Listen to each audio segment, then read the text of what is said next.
Just quickly, when we talk about what collaborative commerce means, collaborative commerce is helping people raise money for almost any kind of project.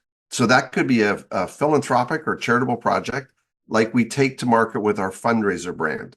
So fundraiser is all about helping individuals and charities raise money for their social purpose activities. It's kind of similar to GoFundMe and the professional version of GoFundMe that's called Classy.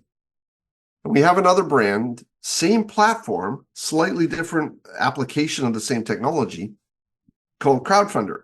And Crowdfunder helps the creative industries. So if you're doing a documentary film or a graphic novel or a comic book or a float for Burning Man or an art piece or something like that, you can use Crowdfunder to help you raise money for that. And we've taken the same technology and we repackage it slightly and we use it to help fund healthcare. So a lot of the people that use Fundraiser or GoFundMe are funding their healthcare. And there's problems with the model. And the biggest one is that when you give the money to them, you're never sure it'll actually be used for their healthcare. CocoPay changes that by having it paid on behalf of the patient into the healthcare facility or the medical device provider. So there's no opportunity for fraud in that. And there's no opportunity for the funds to be misdirected. And then we have another brand because there was a big bunch of lovely pets on our fundraiser platform. We did a pet funder platform to help raise money for those kinds of things. So I just wanted to give you an idea that collaborative commerce is about, that's what this particular version of my company is all about. But I've been through a variety of stuff, and Winnie and I will probably chat through a bunch of that as we go. But that gives you a little bit of idea of who I am. I'm just closing off these windows so that it doesn't interfere with us anymore. So, Winnie, how do you want to do this? Do you want to ask some questions? Do you want me to tell more history? I have a whole bunch of questions about the things. I met Daryl like last year, and just through one of the business events. Actually, I'm quite impressed by his personality and the way he wants to help other people. Of course, I heard a lot of good things about him from my own business associate circle. So basically, I just reached out to him, said, "Hey, you want to grab a coffee or maybe get to know each other, right? I mean, if we can do something or help me in different ways." So basically, that's how we get to know each other. So that's also one thing I believe for everybody here. If you are newcomers, you just need to be there to reach out.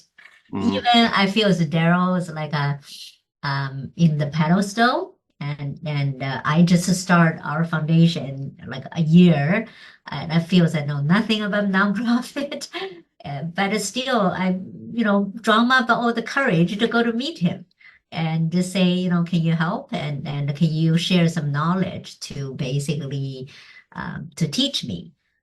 So more like you're a student and I am a student for sure for nonprofit. Even I ran my own for-profit company for 20 some years, but for nonprofit, definitely I'm like a elementary school. But he has so much knowledge. And what impressed me the most is for Daryl is his experience in public company, private company, nonprofit, for-profit, and also for the social impact project. So there's just so many cross each other because majority of my social work, like networking people, they're either in the for-profit business or they're professionals. That's most of my own network. So I feel that his network and also his experience are just so intriguing. That's also one of the reasons we truly want him to be one of the speakers to share his knowledge with everybody else. So my first question for Daryl is, when like just a student or a young man, and how you feel so just wanted to jump into to be an entrepreneur and not like finding a professional job or something and to live your life. Well, just before I answer that, I just wanted to comment on the fact that you reaching out to talk with me, I'm thrilled you want to talk with me. You've done some amazing things in your business work. You've done some amazing things in what you're trying to do with your organization here. And so I get to talk to you. This is great. And I think that that's an important point for most on the call here is that some of the people that you think may have no time for you, think about why they might have time for you, because your stories are more interesting than you think. Your visions, your dreams, your goals are more important than you might think.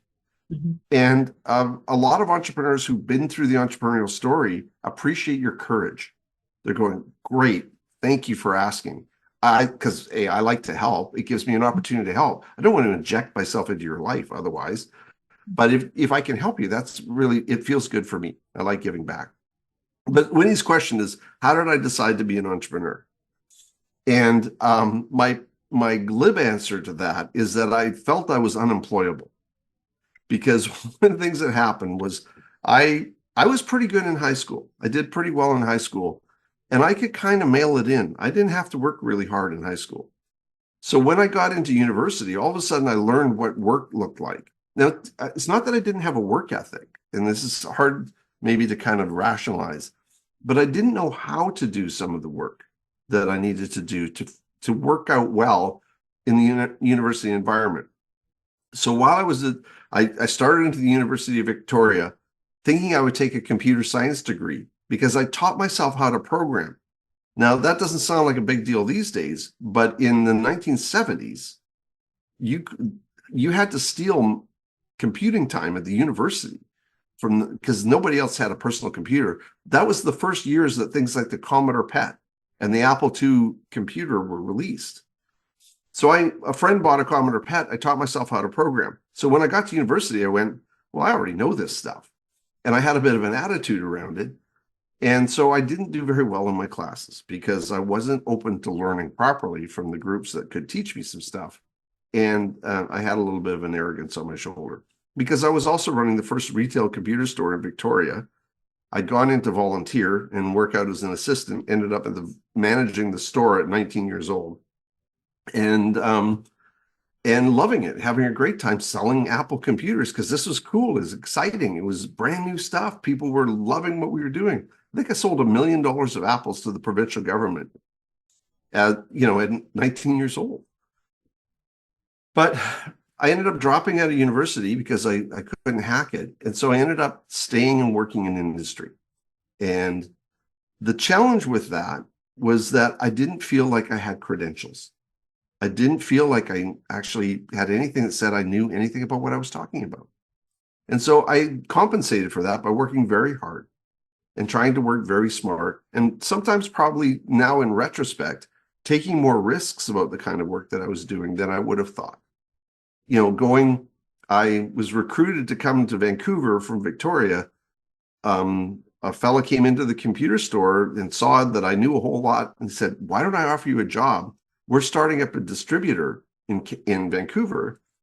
It ended up being the third largest distributor of computer equipment in Canada in the 80s. And I was national technical support manager. Why was I national support manager? Because I kind of knew a little bit about how to fix the computers. That was all it was. So I didn't start off an entrepreneur. I started off more kind of an entrepreneurial spot where I was dealing with small businesses and with rapidly growing businesses that you would call a startup nowadays. We didn't know we were a startup. There was no label for it. We were just trying to build a business. So that was kind of the early days of that. Does that answer some of the question, Winnie? Yeah, for sure. Yeah, because this is the part I truly like you to share with everybody. Because many people thinking, oh, when you're becoming successful, you must be born like an entrepreneur, or you just super smart, or you have a good people give you lots of money, right? Or whatever, right? Many people were thinking that way, or just lucky. But when I personally meeting so many business owners, many of them start just a regular job, just like anybody else in an organization, but they show that entrepreneurial spirit, that entrepreneurial mindset, because they will contribute to that organization more than any other people. They will work harder, than other employee in that same organization because they have to be an entrepreneur first, and then they come out. Even myself, the same. I have to work to earn a living first, pay the rent, right? I mean, Well, and and that's then yeah, you really, develop really it. important, right? Yeah, really important to have your base need covered. So many newcomers come here, they have to find a job first and then support themselves, even they have a big dream. But you still can achieve your dream if you are in a position just working right now and thinking like a Daryl and never thought that he can be a big kahunas like today, of course, in your 80s or when you were in your 20s. Um, but the things that I they was worried I would evolve. even matter, Yeah. right? I was feeling like I always felt like I was one step away from failing. And Mhm. many things in the entrepreneur world feel like you're one step away from failing all the time. Yeah. And we'll talk a little bit more Yeah. about that. Yeah. But just kind of the point on the entrepreneurship thing, fast forward a little bit to when I started Connection Point. One of the developers on our team has had entrepreneurial dreams. He wanted to run his own startup company. And he was worried about telling me that. And I said, why? Like, now that I know that, why don't you sit in on some of the meetings where we're talking about how we structure things, what we're going to do for financing? We can help you learn this along the way. And when you want to go and start, I don't own your work. I don't own you. I want you to succeed in whatever you do. So how do we help get you to the point where you're really successful and you're able to go off and launch and do your own thing? And we can still be friends. We can have corporate friends. You don't owe me anything for doing that. That's part of your career path and your career growth.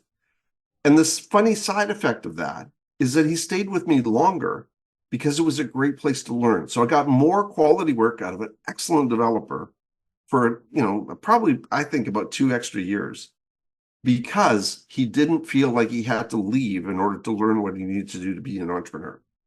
And that was a real win-win for me to have one of the best guys at developing social media apps in probably the world stick around longer because it felt like a great place for him to grow. And that's a kind of a key point for when you're thinking about your startup culture. I really encourage you to be very generous in the way you help your team because it works out. It's great.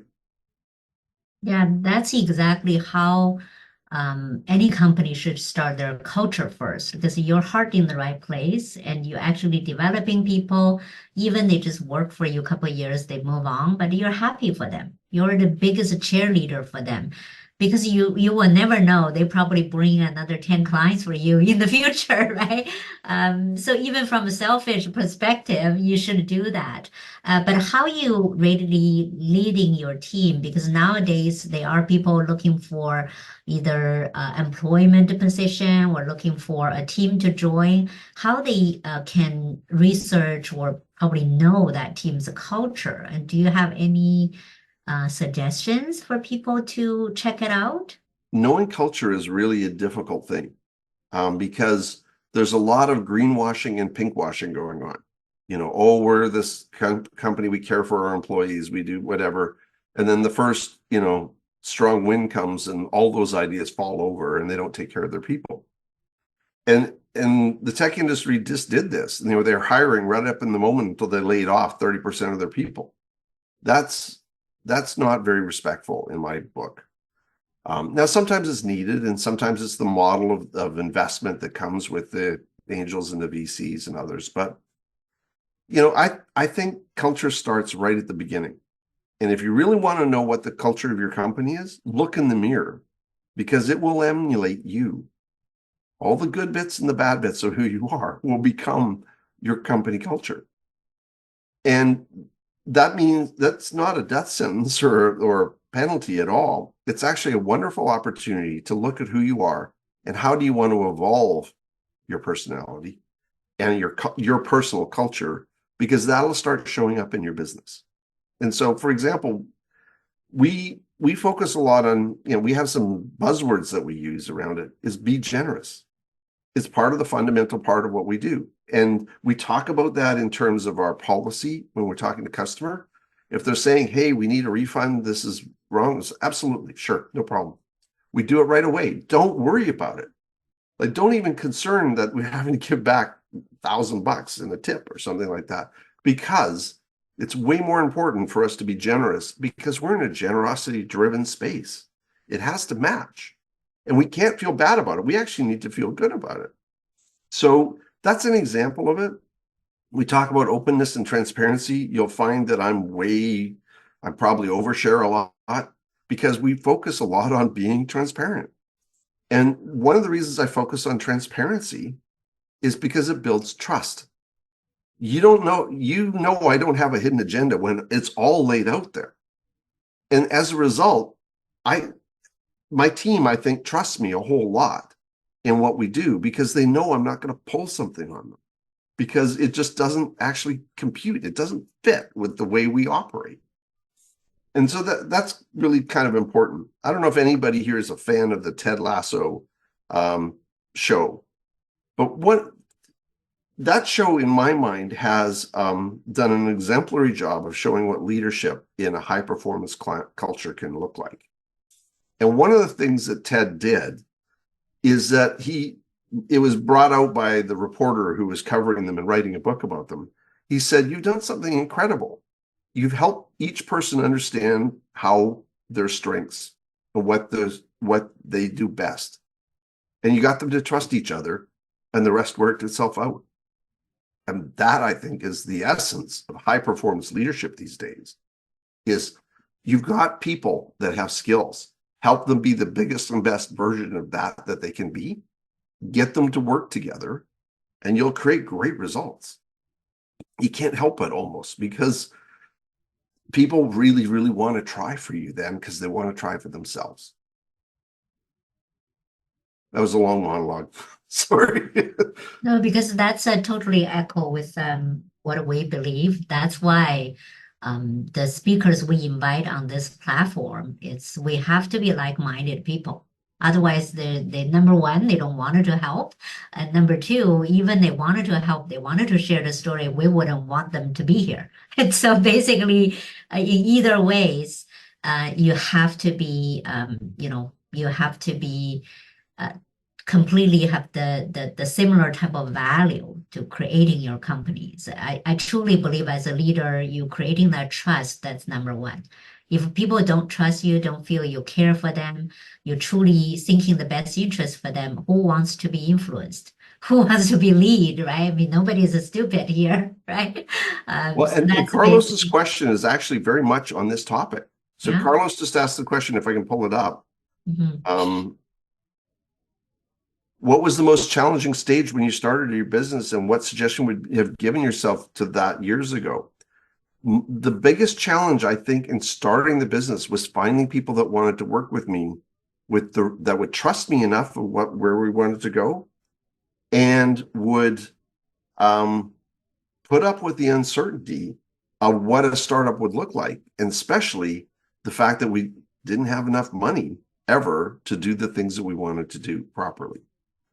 So the kind of answer, I think I would have worked, now that I know where I'm at now, I think I would have worked a little harder to find another kind of strong co-founder in doing what I did. I did it on my own, and I tried to hire a team to join me. When I'm thinking about Connection Point now, we'll talk. There's a company in the middle, a big company in the middle that we'll talk about in a minute. But when I did when I started Connection Point, I wanted to find people that would join me as a kind of a founder level, but I wasn't successful in doing that. And I'm still a little bit puzzled why. But I think it was because I wasn't all that confident in what I knew going forward. And I didn't probably sound like I knew what I was doing. And so some people were a little bit shy about joining and doing that. Had one person who signed on to join and do that. Another, there's a bit of a story involved, and we might come back to it later, but I ended up getting a development team fully formed from another company that was going out of business. And I said, can they work on a project for me for a little while to help them out? And I needed to do a little research for my company. And I fortunately had a little bit of cash I could pay for that. And the other company went bankrupt, and I had this development team was like, I'll take it. It's great. They already knew how to work together. They're already there was a lot of benefits to that. And one of the members of that development team, I now consider pretty much a co-founder because of the way he stepped up in all the hard decisions to becoming, he took on some risk in doing what we do. He put his heart and soul into it. To me, he's a co-founder. It just didn't start at exactly the right time. Yeah, because you were too young then. You have to think it that way. Yeah, I was only in, my late 40s. I still didn't, newbie, brand new, didn't know anything. No, it's the same for all of us in the beginning because we didn't feel even we have the drive, but we don't feel confident enough to convince or try to lead other people. So it's a similar for our organization right now. My three co-founders, they all better than me in many areas, and that's why our team grows so fast, leading all the volunteers. Even we don't have money, but if people wanted to put in their time and talent. And also completely is a proof for what you just said about the team. And in the foundation here, all our volunteers, we give them the stage. We just say, okay, you're good with, digital marketing. You're leading the team. You're doing it. So basically, the young people love But it. that is probably one of the key things to building a team. Yeah. Is that if you want to have your team trust you, you give it away by trusting them. Yeah. Yeah, we just Because ask them to do it, to try it. It doesn't work, and we scratch it. We try it again, different ways, right? So the young people, they love it. They said I'm creating my own profile, and I'm being the volunteer here. If I go to other place to be like the entry level employees, they never give me this opportunity. So they can put their ideas to becoming reality, and even just volunteer positions. That's why we're attracting lots of very talented young people. I couldn't even believe what they could do, right?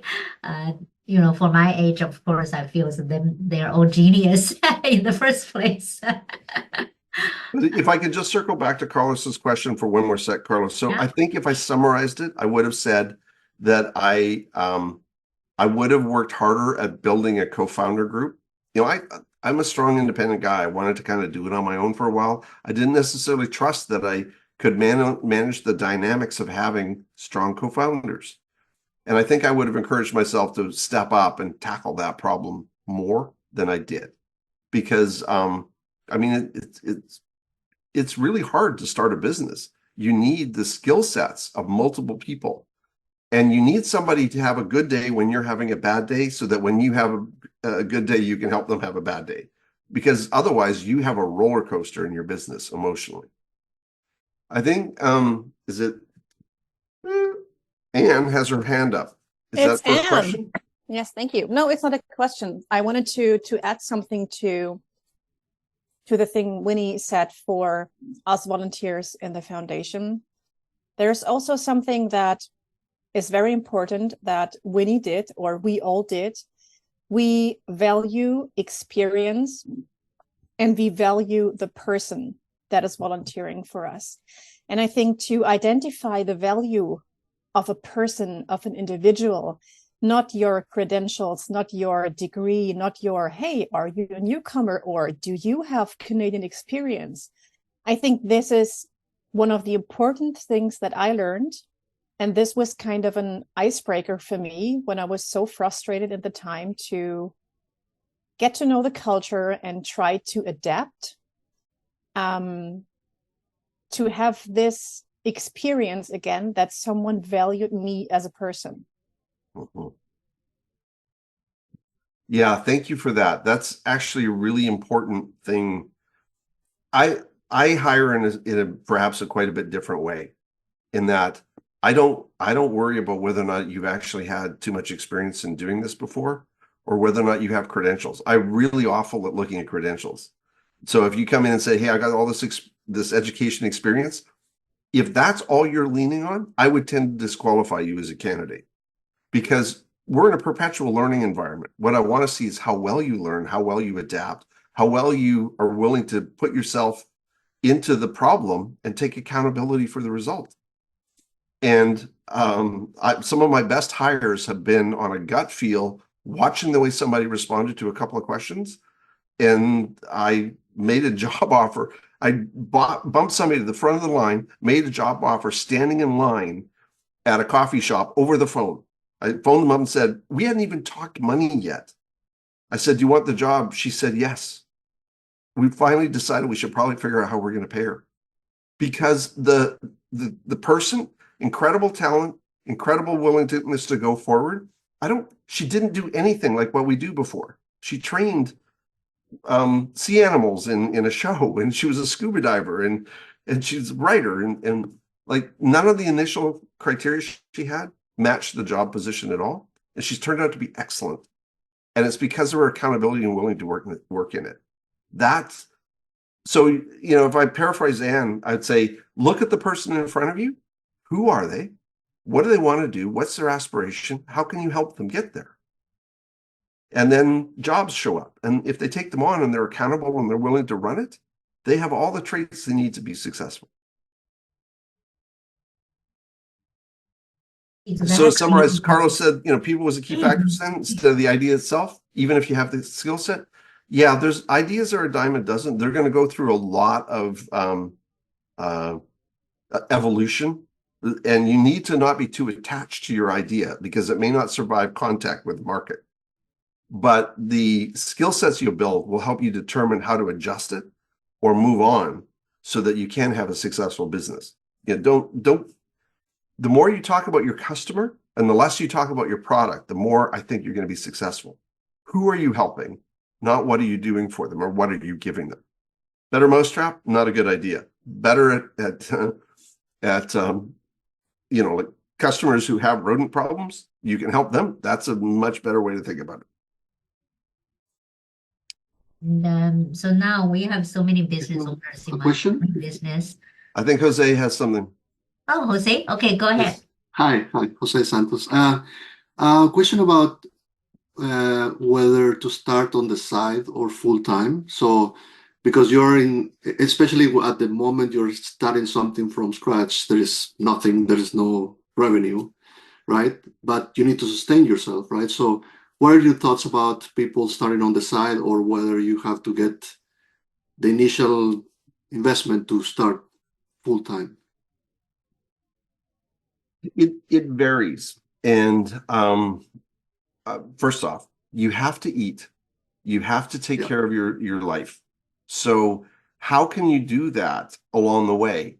If you don't have the financial resources to do it on your own, first off, I think that bootstrapping your idea is really important in the very beginning.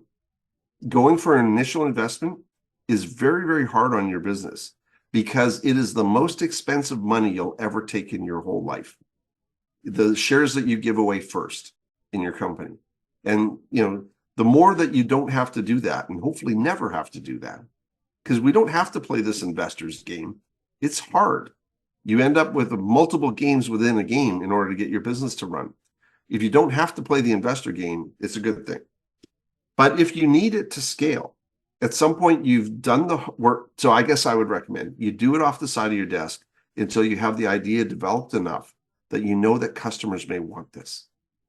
And then if you need financing to make the leap to be able to invest in it full time and take the time to go do it, then you might, switch over, take a deep breath and see, hey, how long can I run without getting any money in to live? That's the most dangerous part of it, because even a few months delay in getting customer revenue to come in can sink your whole business. And that's just really, really hard risk to take. It's not you can't, but it's just, things never work out exactly the way you want. So if you've got enough wiggle room in the way you can do your finances, wealthy relatives are handy at this point, or wealthy spouse, or a really smart one like yours. There's all sorts of ways you can do that. But yeah, so. All right. Yep. Thanks.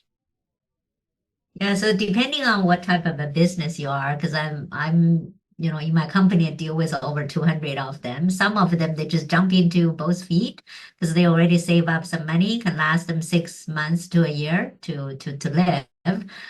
Some of them, they have to work full-time job and then just evening, weekend developing their own ideas, their own product or services. Because I started my accounting business, I was working full-time in a company and in their accounting department as an accounting clerk. But on the side, I'm taking clients doing their bookkeepings, accountings, tax filing, and gradually growing for 2-3 years. And before I have, earned enough money on the side, I can quit the full-time job. So that's how I did for the service industry. Service industry a little bit easier, and then the product industry.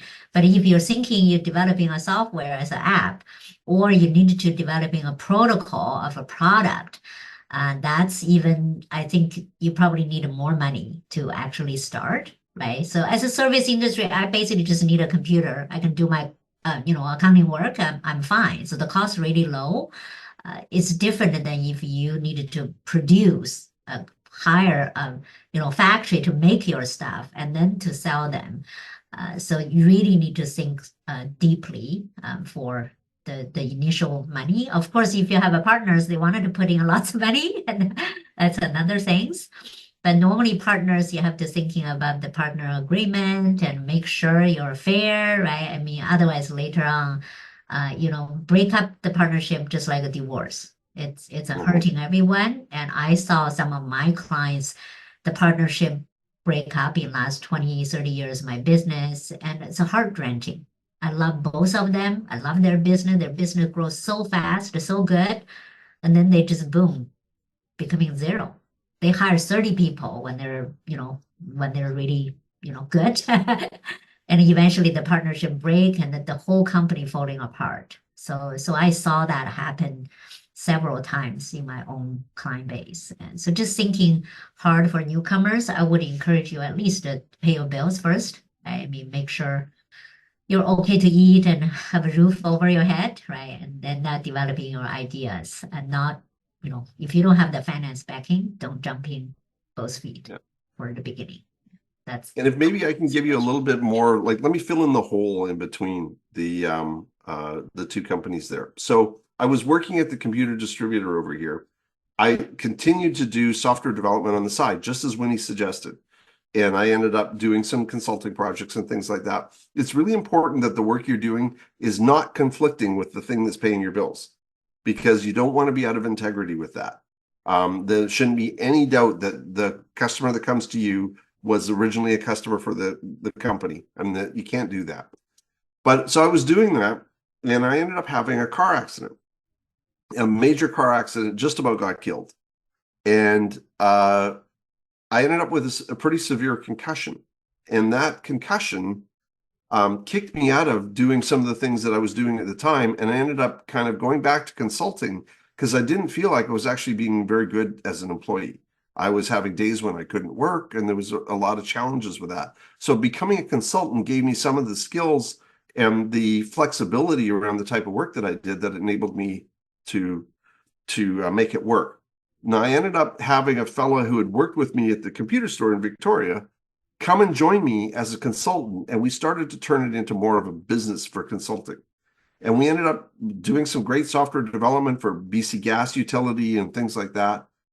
But we were going bankrupt in between every project. So we'd get a project, we'd do really well, we deliver a really high quality result to the customer. The customer was going, "This is amazing. We can't believe you've done all this for this low amount of money." And then we'd starve to death while we were going to get our next project. The boom bust cycle of consulting was driving us nuts. But the customers were telling us we made really good products. So we said, well, why don't we get a product we can sell, and we can get other people to do this work, and we maybe won't go through this boom and bust cycle. So we set out to go find a product. And I was at a Comdex computer exhibition, like the computer distributors exhibition in Las Vegas. And I'm sitting in a bar in Las Vegas with an old boss of mine from the computer company. And he overheard a conversation at a table behind us where one guy was raving about how he wanted to get this thing done and he couldn't find anybody to do it. So I came back from the bathroom and he introduced us. And we left the bar with a handshake deal that I would write the software and he would sell it. We thought, this is great. We'll build a product. We already got a distribution channel for it. The guy turned out to be a flake, bought one copy of it after we built it to the way he wanted. But it was a really good idea. And my partner and I looked at each other and went, we should take a run at this. So we got some friends and family financing in the early 90s, a whole $150,000 of love money, which was about a third of what we needed. And we set out to build this product. There was this newfangled invention at the time called a laser printer. And what people needed to do is produce invoices and purchase orders on laser printers. But you couldn't, because at that time you were printing all your invoices and purchase orders on carbon paper. You'd print, you put them into a dot matrix printer and they would print, and then they split all the copies and they hand them out in the warehouse and whatever. They put stuff one in an envelope and mail it to you. And so we said, well, can we make that work on a laser printer? And we figured out how to do it by pretending to be a printer and taking the stuff that they were going to send out and turning it into, adding an electronic form to it and sending it to the laser or a bunch of other devices. And we struggled for a couple of years to try and sell that because we really didn't know the value proposition very well of what we were trying to overcome. We weren't in the business of doing invoicing. We weren't in the business of doing accounting. We were just technologists. We had a great, brain fart about what we could do here. But we finally sold a couple of copies of the software. We had enough money to run an ad in one of the computer newspapers at the time. Really, actually, the bad spot to run it, but we didn't know. So we put it in the ad, business card size ad, sold absolutely no software from that. Sold the company into a company out of Atlanta that actually knew how to market it, was doing this already for IBM mini computers and wanted to do it on Microsoft, Windows servers and Unix servers. And so they bought our company to do that. And we sold ourselves into the company. We knew that they had sales and marketing capability. They had more money than we had. We could see how we could really do a good job within that company. And so they made me director of product or something like that, and then eventually promoted me to senior vice president of development, chief technology officer. And we took that little idea public on NASDAQ as a public company in December of 1999. We'd had about 10,000 small customers you may have heard of by that point. Dell, Motorola, Transamerica, Air Canada, Lowe's, Home Depot, small guys like that were using our software. And we had been growing 50% a year compounded with no venture capital investment whatsoever at that point. And they did our IPO. And so that little idea that I overheard basically in the bar in Las Vegas ended up being worth $1 billion Canadian. And then it promptly wasn't because the market crashed in after Y2K. And my wife and I were celebrating that we were 8-digit millionaires. And then all my shares were worth less than zero a year later. So we were 0 digits millionaires. And we jokingly say we won the lottery and lost the ticket, but because we couldn't cash out in that time frame. And that happened to a bunch of people around that time frame. But I basically was a co-founder of what became a $1 billion company and then wasn't. And the kind of key thing that I want to tie into the conversation about taking the investor at that point, I think one of the things that killed the company in the end was the investor expectations of this massive growth because we were a public company. We'd been doing just fine without the investors. We added the investors in and it messed the whole thing up. Because now we're trying to shoot for the moon in the way we would build things. The CEO acknowledges he made a very bad acquisition. We spent all of our cash on buying a company we shouldn't have bought. And so it was really kind of complex and troublesome. And that's why I said, the public company was very, very stressful. I was on the mergers and acquisitions team. We bought a couple of companies and sold one while I was on that team. Probably evaluated, I think, 20 companies looking at buying it. I said no 17 times, which really pissed off the CEO, but he realized after the fact that it was the right thing to not buy those other companies. And so, in 2008, we sold it to our largest took it private because it wasn't working well on the public markets anymore. We took it private, sold it to our largest competitor, and 6 months in a day, I left because I was commuting from Vancouver to Atlanta, Georgia every third week. And I was away from my family and away from everything. And I knew the staff on Air Canada way better than I knew friends in my neighborhood. I'd get on the plane, they say, how was the birthday party on the weekend? My neighbors didn't even know that, right? But when we sold the company, they said I could just add in the new head office, which was in Portsmouth, New Hampshire. My body just up and said, I'm not going there. I'm already tired of this. And so I started Connection Point. And that was probably my first big entrepreneurial jump. I didn't think I'd ever be back to starting another company. I'd been through the startup challenges of getting the first one up there.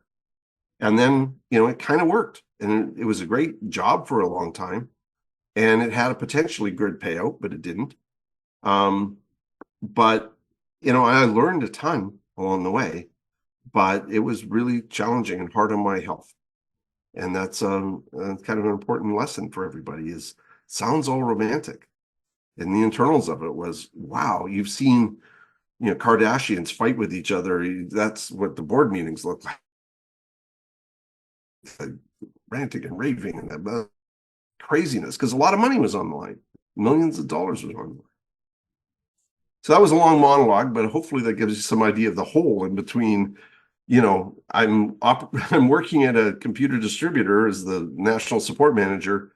How I ended up, kind of starting a software company along the way because something happened, and then ending up doing a public company, and now doing another run at an investor-backed company, but with something a little bit better structure, I hope, to make it work for me. Yeah, that's a great journey because it also showed that nobody's success trajectory is a straight line and No, always yes, up and down. yes. Yeah, all of us did exactly the same things, and so it's taking an entrepreneur mindset actually keep you going. Everybody can start, but it's only the people can finish and keep going can end up to be successful. And I'm really applause for your current position with this connection points because you're a B Corp. You're also supporting all the impact project, supporting the society, and which is you put your heart in the if I say in the right place, right? So basically helping the whole community to put them together. So I'm really, really excited for your own organization as well. I believe we all turn around from looking for money and eventually realize money is not everything. And our health is important, our family is important, our social life and people actually most important in our life. And then we don't want to sacrifice those areas of life anymore. And that's why we're doing what we're doing. So truly, truly applause for that because I know you had some health challenge and I was the same. I worked so hard for the first 10 years when I'm in Canada. Everybody's thinking I basically dropped myself in the money hole because everything I'm thinking in my mind is financially free, financially free, financially free. Every single person I talk to is how to make money, teach me how to make money. And that's basically the first 10 years of Winnie. And then I work 3 jobs or doing different projects, losing money somewhere and earning money somewhere. Just try everything. But in my mind at the time, just wanted to buy a house, buy a big house, and buy the biggest car. And that's more like the initial drive. But eventually, when you starting to working with people, you realize, and those people make you most happy in your heart. Not only the people in your team, and also my clients. Many, many of my clients, I saw their whole family grow up. I know their dogs, their cat, their babies, their mom and dad. That's what you make you truly happy as a business owner. So this is why today I'm only focusing on small, medium-sized business, private business. I have so many friends who work for public companies. My sister is a CPA in US for a big public company. And she has to work day and night, especially in the reporting time, the quarter end. So I see the stress and all the life and people has to put there in a public company.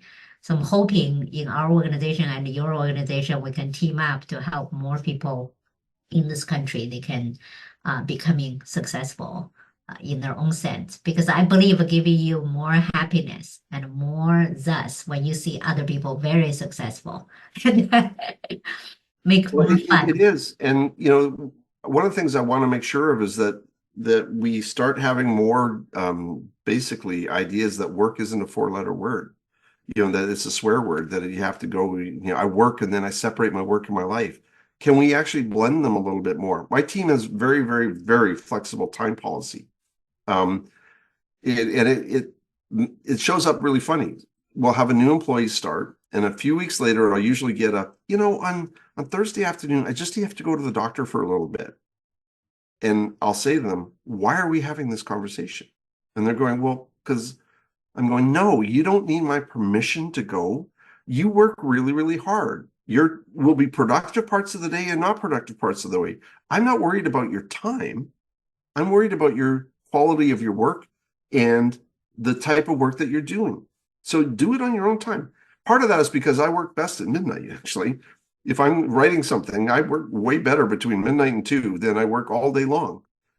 So it's a recognition that people are more productive at different times. Why would I try and, as a leader in the company, constrain them to 9 to 5? That's crazy. If I want to have smart people doing great things, how do I help them work best the way they work, not the way I want them to work? And so part of it is breaking down patriarchy in the way in hierarchical structures in what we do. They're really counterproductive to getting the best out of smart people. So how do we, I mean, let's make that a conscious choice. How do we get the best out of smart people? Don't do it the old way. Don't do it the man's way. Like, how do we, the misogyny and the patriarchy stuff that's embedded in our businesses is really kind of insidious. It goes in many ways. They're not asking my permission as dad. I want them to say, tell me what you need to do to get your job done, and how can I help you get there? I'm in service to that, not the other way around. So we're trying to reimagine the way businesses can work, the way leaderships can work, the way high-performing teams can function. And there's a lot of great work going on around that. B Corps has got a good piece of that. There's a leadership style called Teal that you may want to look into, which is about empowering your teams to make all the decisions for you. I'm here not to be the final decision maker, is to make sure everybody's talking to each other. Because all these smart people, your company is best if you get in the room and you're not feeling like you're the smartest person in the room. You feel like you're the dumbest person in the room. What a great playground, right? Trust yourself, show up in that environment, let them do what they do well, learn from it, and help guide them with heart and with, kind of your vision of where you want it to go. Yeah, It sounds completely really agree. simple. It's actually really hard, but it sounds really simple.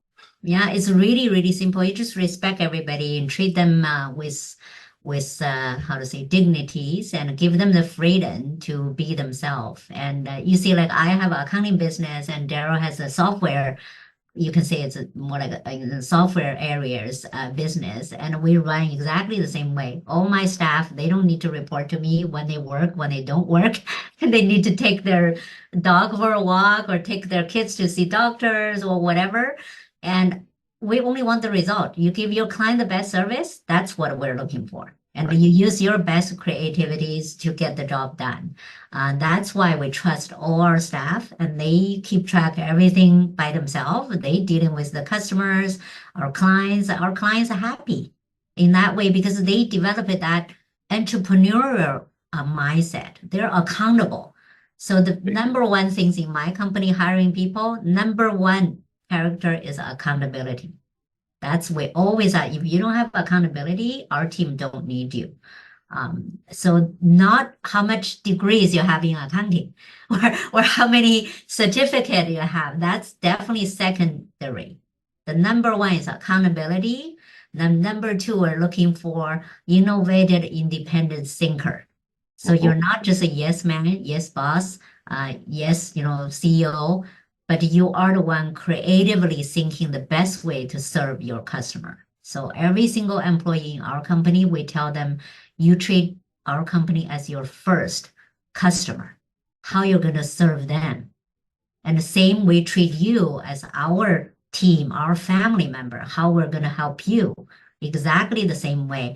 And if we created these kind of a dynamic in any small business, I truly believe the world is going to be a better place. That's also the reason. Really is. Yeah, this is the reason why Daryl and I, we first time meet even just online, we just click, we think the same, we're the like-minded people. And then, of course, I need his help and his guidance, and that's secondary.